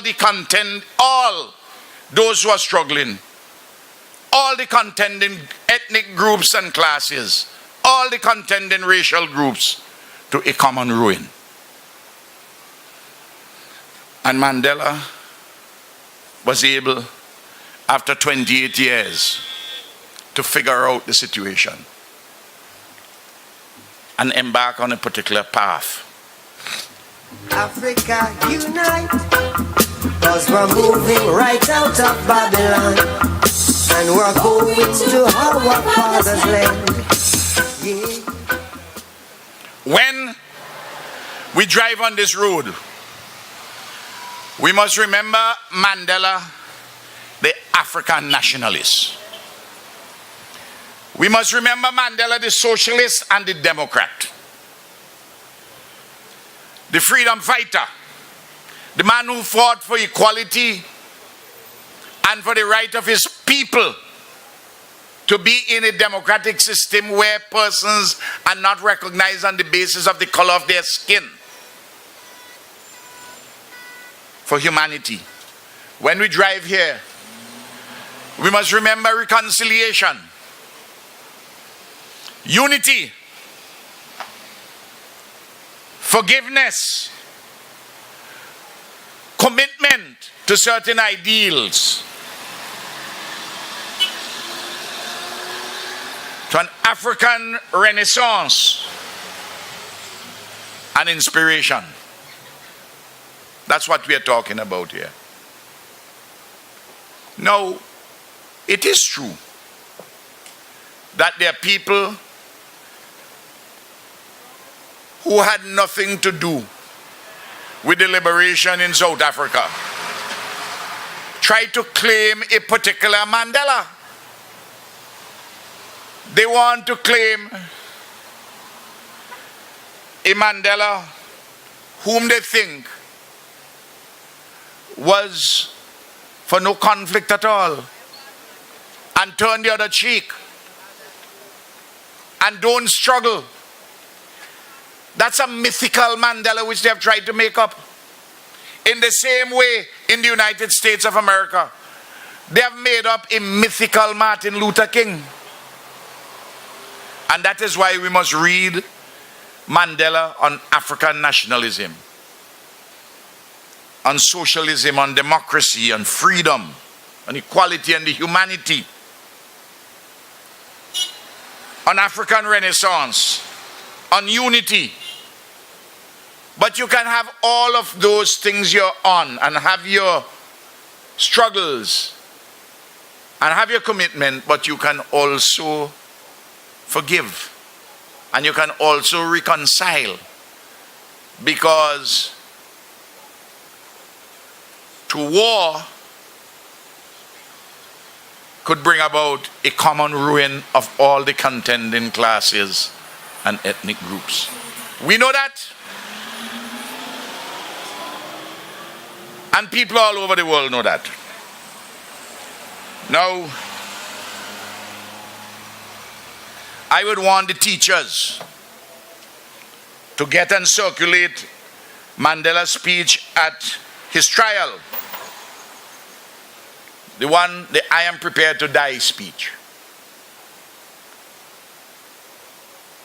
This man was jailed for 27, 28 years. You know, when he was in jail for about 22, 23 years, both offered him his freedom, you know. Both offered him his freedom. Botha said, we offer you on condition that you say no to any violence by the ANC. No to certain kinds of activities. And Mandela told him that a prisoner cannot sign a contract. You can't have any discussion between a man who is in jail and a man who is not in jail. You want us to talk? Let me come out of jail. Let my comrades also come out of jail. Then we can all sit down and talk like free men as to what to do with our country, which is eventually what happened. You think he wanted to stay in jail? But he had a commitment to what he was doing, for that which is uplifting. There are persons who say, well, why don't we have other leaders? And we name things after other leaders from other parts of the world. And I agree with that. And from St. Vincent too. We have named, we are the ones who named Chatoyer as the national hero. You can't get bigger than that. But we also decided, and I saw the document prepared by the Honorable Attorney General, to name the park at Raboka Chatoyer's Park at Raboka.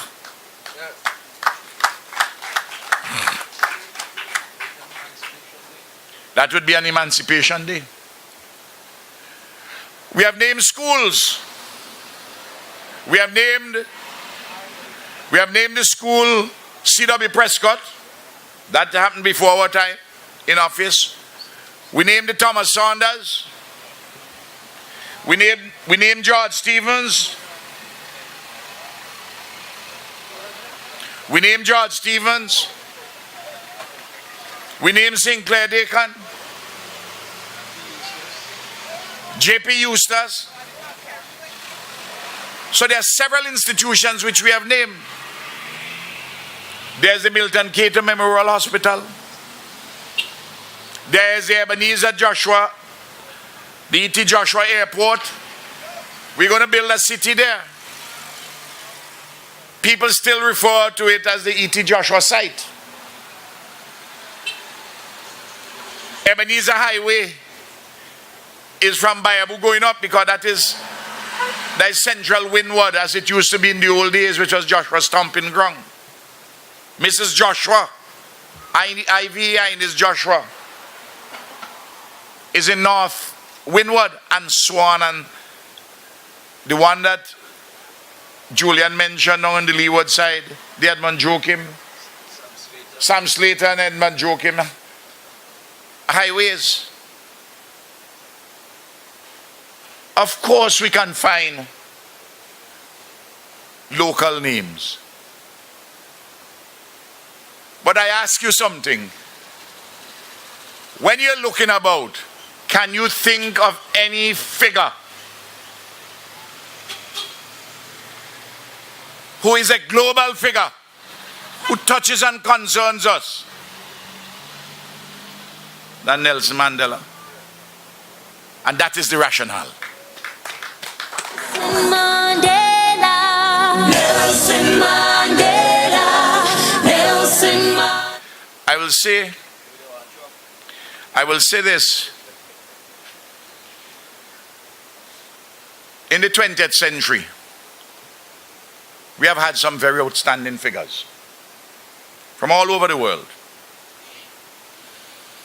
From Africa, Julian rightly, of African descent, Julian rightly mentioned Marcus Mosiah Garvey. Martin Luther King, Mandela, the Emperor Haile Selassie I Rastafari. There are others, Kwame Nkrumah, Patrice Lumumba, Julius Nyerere. In Asia, there's Gandhi, there's Jawaharlal Nehru, there's Sukarno in Indonesia. There's Lee Kuan Yew in Singapore, there's Mao Zedong and Deng in China, the People's Republic of China. There's Sun Yat-sen, the founder of the Republic of China. Among the Arab nations, there's Gamal Nasser. In the Soviet Union, in Russia, there's Lenin. There's Fidel Castro in Cuba. There's Chavez in Venezuela. You can name outstanding leaders. And we have called things after other leaders. There's a village in Byron named Manning Village. There's the Chavez plant at Lomans. We have We have Fidel and Chavez and Patrick Manning photographs at AIA. We have named things. The Urumi Taiwan Bridge, the Rabuka Bridge, the bridge over the Rabuka Dry River. So I want to ask this question with bluntness. Are some people opposed to the calling of the Mandela Highway because they are so parochial that they don't understand the significance? Is it that some people would have been happier if you come from a different place other than the African continent? Would some people have been happier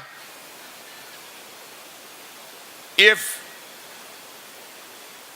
you only can name somebody who would have done every single thing as far as you are concerned in relation to your own belief, your own revolutionary beliefs, or whatever set of beliefs you have? No. You can't do it that way. We have to do it in a mature and measured manner, and one where we can say that we have made, and Mandela has made, we have made together a connection with each other. When Mandela was freed in February 1990, you couldn't get past Heritage Square. You remember that? That's right. Big rally. There was a huge rally. Now, where do we go from here? I don't only want us to do this. I had a meeting with all the ambassadors from last week, from Cuba, from Africa and the Caribbean in Cuba. And one of the suggestions I made to them is that they together establish what we call the ABC Commission, an Africa, Brazil, and Caribbean Commission. And by Caribbean I mean all the countries washed by the Caribbean Sea, which would include Venezuela, which would include also Mexico, every country which is washed. Colombia itself too, but there's a Colombian coast, washed by the Caribbean Sea. Why I ask that?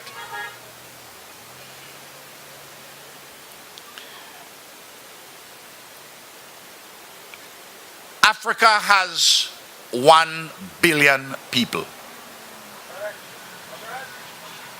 Africa is one of the fastest growing economies in the world. We have to be able to make a proper set of bonds and links, people to people links, business and the like. We have to look at air transport, we have to look at sea transport. Why Brazil? Brazil is the country outside of Africa with the largest African population in the world. Outside of Africa. Brazil is a country with 210 million people. 105 million are of African descent.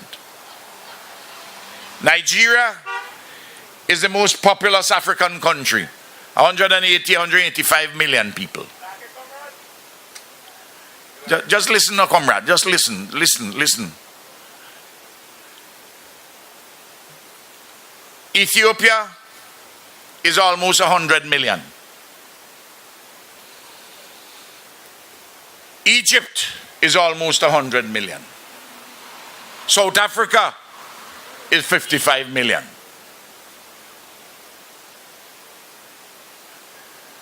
Africa has minerals of all kinds. Africa has abundant resources. The carving up of Africa in the 1880s at the Berlin Conference created difficulties which are still being felt right now in Africa. The competition of different factions of imperialism.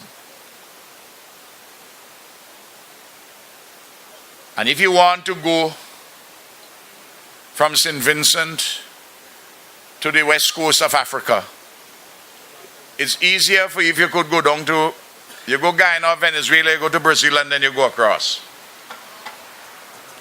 rather than having to go to London or to New York.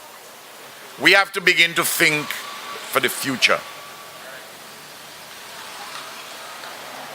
And we have to link our peoples where we have common bonds.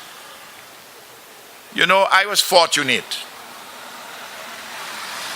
to have part of my education in Africa. I am the only head of government in the world today outside of Africa who attended an African university. I went to Makerere University in Kampala, Uganda. And I learned so much when I was there. And I got a deep and profound appreciation of Africa. I've been fortunate that I'm told that I am the only head of government from the Caribbean who has addressed the African Union twice, in Addis Ababa and also in Kampala.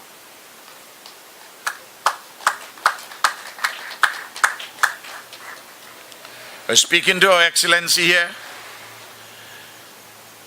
that we have to use the upcoming meeting in September for us to meet the new president, President Cyril Ramaphosa,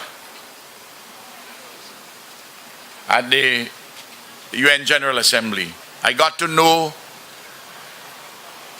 Mbeki quite well, and I also got to know President Jacob Zuma quite well. I was not Prime Minister when Mandela served.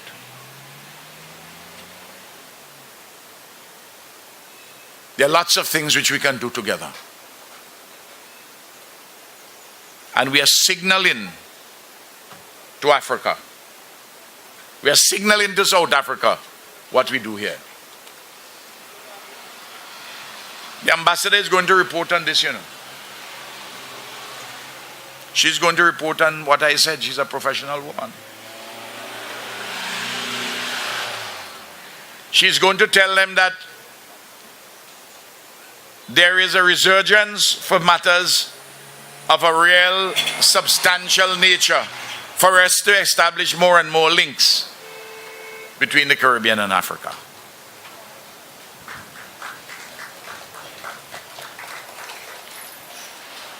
For persons who are of Indian descent, which is another important segment of our population, we have strengthened immensely the links with India and the association here. The Indian Heritage Foundation is doing remarkable work, and we have to strengthen those two.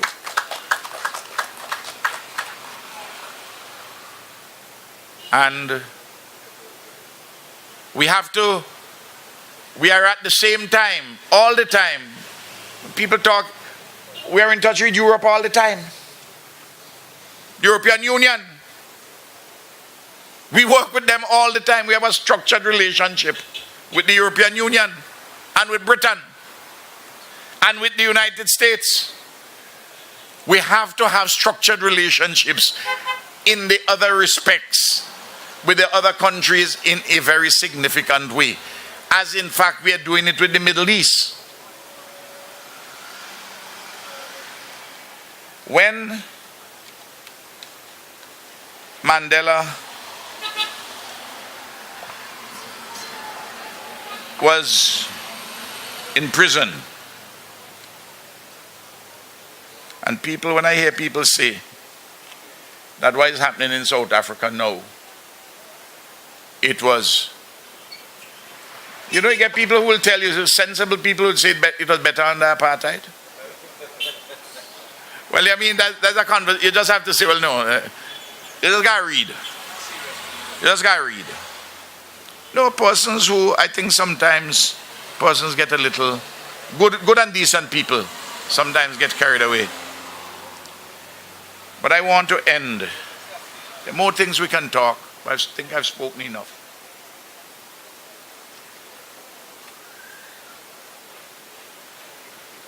There is a poem written by a British poet called William Ernest Henley. He lived between 1849 and 1903. The poem is called Invictus. I want you to look it up. Those of you who had seen the film and you saw Morgan Freeman gave the captain of the team a piece of paper, and it was a poem. And Mandela said this is something which kept him in all his 28 years. He would read this and he would say it over and over to himself and to his colleagues. It gave him strength. And I think it would give us that here too, an inspiration.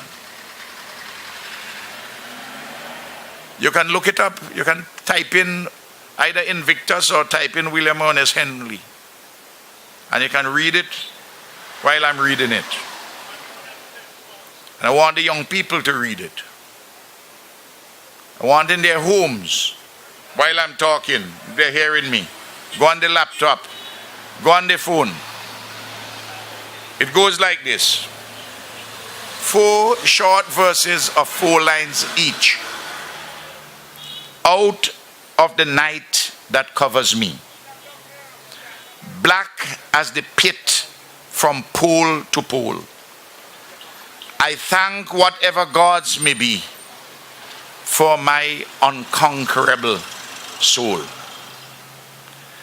In the fell clutch of circumstance, I have not winced nor cried aloud. Under the bludgeonings of chance, my head is bloody but unbowed.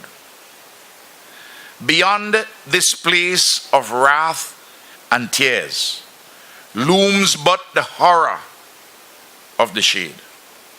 And yet the menace of the years finds and shall find me unafraid. It matters not how straight the gate, how charged with punishments the scroll. I am the master of my fate. I am the captain of my soul. In the cabinet's decision to name this the Nelson Mandela Highway, 5 miles, we didn't think it necessary to consult or to hold a referendum. The matter was so self-evident. The matter is so self-evident. And we collectively felt that we are acting on behalf of the people of St. Vincent and the Grenadines and the Caribbean. And that each of us felt satisfied. I am master of my fate.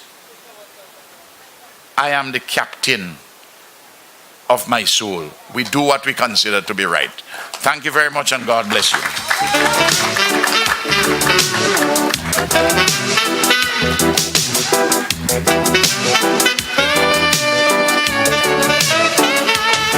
There's a woman fighting for freedom down in Africa. Let's hear it once again for our Prime Minister.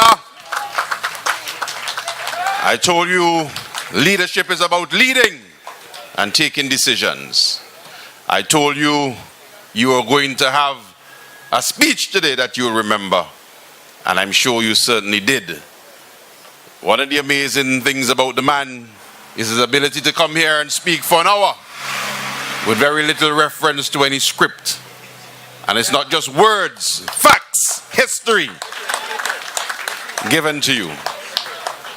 And so I hope those who had their doubts that after this, and I normally say it happens, just sit back and you wait for the leader. When he talk, he talk. And the Americans, especially the hip-hop generation, have a saying, and it came to mind as I sat there. You go and learn today. You go and learn today. So I hope that those who had their doubts have learned something today. I hope that they are now convinced of the arguments and that we will go forward proudly proclaiming this the Nelson Mandela Highway. All right. We're going to just have a slight change in the program because we know after the unveiling everybody going to go. And so the young person, the young lady is not going to have an opportunity to do her vote of thanks. And so we're going to have Miss Yafet Niles doing the vote of thanks first, and then we'll have the unveiling of the plaque. Please put your hands together and welcome the lovely young lady. Thank you. True unity cannot be easily won. It starts with a change in attitudes, a broadening of our minds, and a broadening of our hearts. The words of Nelson Mandela. I take this opportunity to express a heartfelt thank you to Dr. the Honorable Ralph E. Gonsalves, Prime Minister of St. Vincent and the Grenadines, who delivered the featured address and highlighted the relevance of the Nelson Mandela legacy and spirit to the Vincentian road to improvement and sustainability.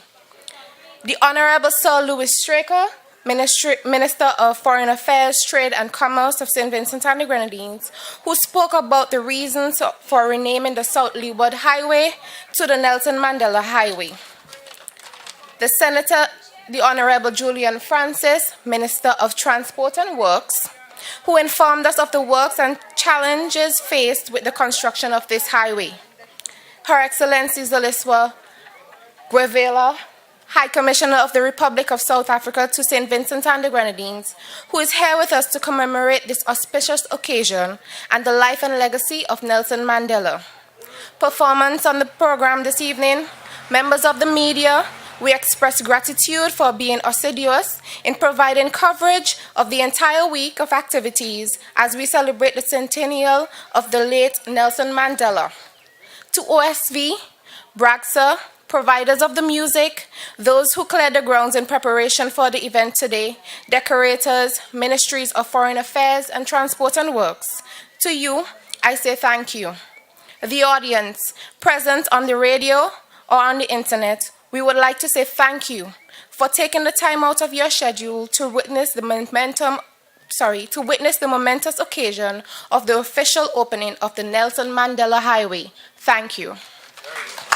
Use the opportunity to refresh their memory on the history and contribution of the great freedom fighter, man who sacrificed 27 to 28 years of his life in jail fighting against apartheid.